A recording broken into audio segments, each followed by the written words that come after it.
Today I'm going to do a Lynn Gunn hair tutorial. I saw her at Slam Dunk and I've got to say she looked really cool, and I know a lot of people are digging her style. So first up, you've washed and conditioned your hair, but you want to make sure the ends are being looked after. So add some product that's got some argan oil in it just to keep it nourished and moisturised and less straw-like at the ends. Next up, I wanted to add texture, and this salt spray kind of makes it look beachy and just a bit lived in, which is the look we're going for. We don't want to look too polished or groomed here. I don't want to comb through it completely because I want to maintain my natural waves, but I need to find where I'm going to put the mousse. So just brush through a little bit to locate that area. Add the mousse. You want a golf ball size amount, that's what it says on the tin anyway. And then just work it through the front section, which we hope will eventually give us a nice big volumised quiff. Work it through. I think I put a bit too much in my hand. So guess what I'm going to do with the leftovers? Wipe it on my knee, obviously. So tip your head upside down because obviously that increases volume. And scrunch your hair as you dry to kind of enhance the natural wave it's got and to give it that kind of beachy festival lived-in look. I've got a lot of hair, so it takes a while to get it dried, to be honest. So find a comb and decide where you're going to part the hair. I could have gone over a bit more, but I've got slightly thin hair by my hairline, so I didn't want to kind of draw attention to that, so I chose to part there instead. You could do it a bit more drastic.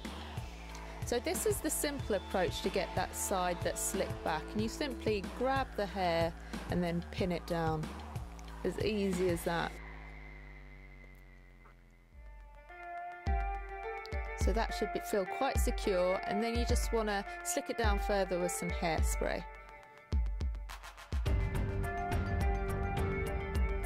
Done. So that's the simple approach, but if you're a bit better and you want to kind of mimic the shave bitch that Lynn has in the side of the hair, you might want to do some braids or do what I've done, which is still really simple, and that's just twist a few sections of hair.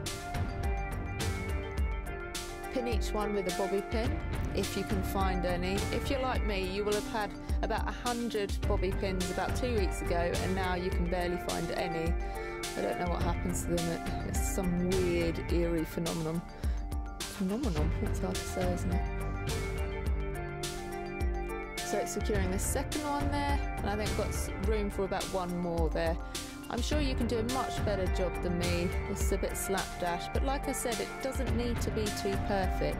After all, you're trying to kind of mimic the look of a rock star, so you don't want to look like you've tried too hard. Now if you want to cover up that, you can, because not everyone wants exposed bobby pins, so just flop the hair over it.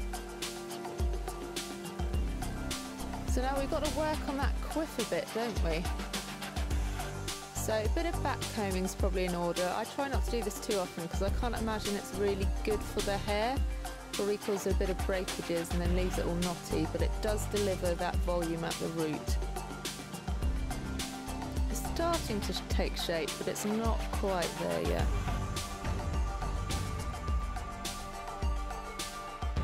Look, I look kind of happy, but I'm lying to you, I'm not entirely happy there. Yeah, you can see my brain ticking over thinking I can do something more there. Oh, a bit more hairspray, see if that works. Yeah, that helps a bit, adds a bit more rigidity to the root there. Quite annoying at times, aren't I? Sorry about that.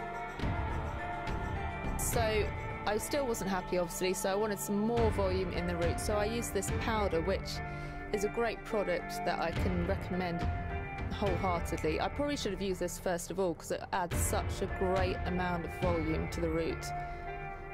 So it's not an exact copy and it is my first attempt, but you get the idea.